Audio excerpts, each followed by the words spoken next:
N'oubliez pas de soutenir et de vous abonner à la page Eco News Insight pour recevoir toutes les nouveautés.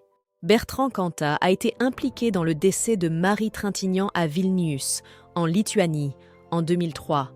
Jugé par la justice, l'artiste a purgé une partie de sa peine avant d'être libéré en 2007. Mais tout ceci est désormais du passé.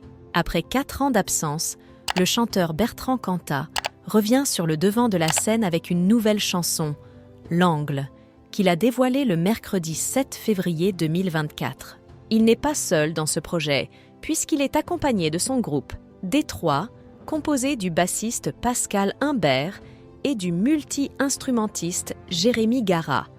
Ce titre annonce un nouvel album à venir, le deuxième du groupe après Horizon, sorti en 2013.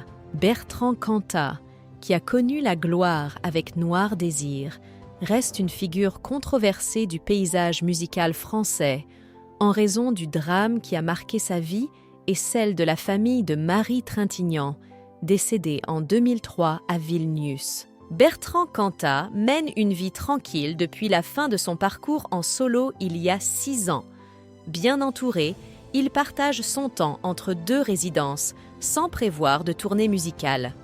Selon Le Parisien, il vit discrètement avec sa compagne depuis plusieurs années et prend soin de ses enfants. Bertrand Cantat, l'ancien leader du groupe Noir Désir, traverse une période difficile. Il vient de perdre son grand-père, Guy Cantat, un homme qu'il admirait beaucoup. Guy Cantat était un ancien militaire et commandeur de la Légion d'honneur. Il est décédé à l'âge de 93 ans. Ses petits-enfants, Milo et Lucie, sont très affectés par sa disparition.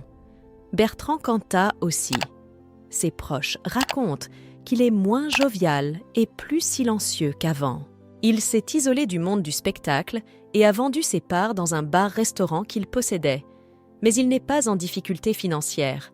Il touche encore des revenus importants grâce aux droits de Noir Désir, le groupe qui l'a rendu célèbre.